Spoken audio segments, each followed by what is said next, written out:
Big week for Apple between an appearance on Capitol Hill and developments on the legal front in its case against the FBI. Matt Larson, litigation analyst with Bloomberg Intelligence, is here. Matt, good to see you once again.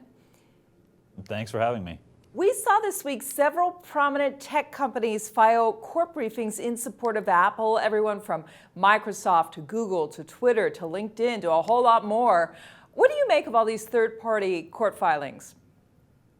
The third-party court filings are a good indication of the breadth of ramifications that this case could have, and the kind of the downstream impacts that the legal precedent set by this case could have. A lot of companies have weighed in, expressing concerns over cybersecurity, about maybe unforeseen impacts on their business and software development and device manufacturing. All kinds of different companies have voiced concern over the legal precedent that this case could set. So, as you referred to here, a lot of these briefs are really siding with Apple. Are the companies overlooking any security concerns that are legitimate that should be addressed? I think a lot of the companies recognize that there's a balance of power here. The concern is that this case may be an overreach and that the FBI is looking for Apple to generate a new piece of code, some new software that allows the FBI to circumvent certain security measures on the iPhone. But I think a lot of the tech companies also realize that there are legitimate law enforcement concerns. Certainly none of the parties involved in the briefing have downplayed the need for law enforcement and for authorities to use any means possible to track down terrorists and to be used lawfully in warrants and legal proceedings. But the concern is that when you start to develop tools that allow security measures to be circumvented, that those can fall into the wrong hands and ultimately cause more harm than good in the economy. And I know, Matt, when you've looked at some of the key takeaways from these briefs, there are those industry concerns, but there's other things like civil rights concerns.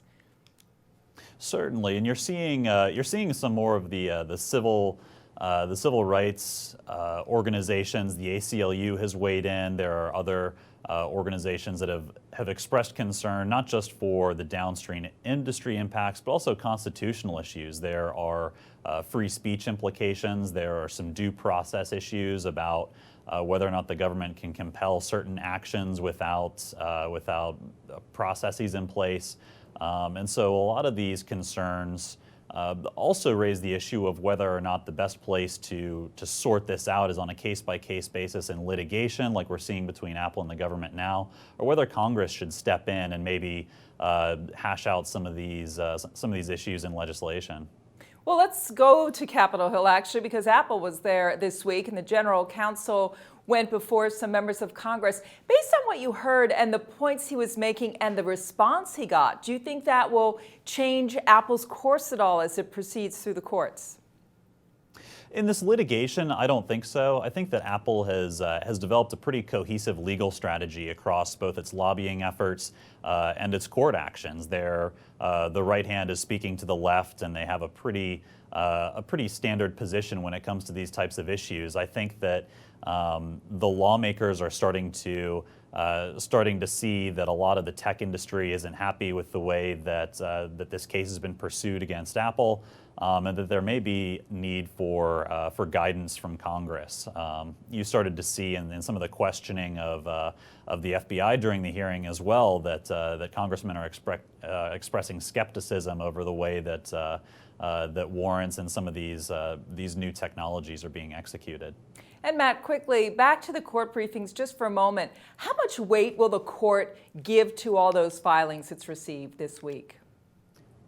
Yeah, Apple's received an overwhelming support from the tech industry, and I think if you're the magistrate judge looking at this case, you have to consider all the parties that are weighing in and realize that there are some pretty big downstream impacts that your ruling could have. So I think the judge will take a close look at what's going on and carefully weigh the policy considerations with also the burden that's being asked of Apple in this instance.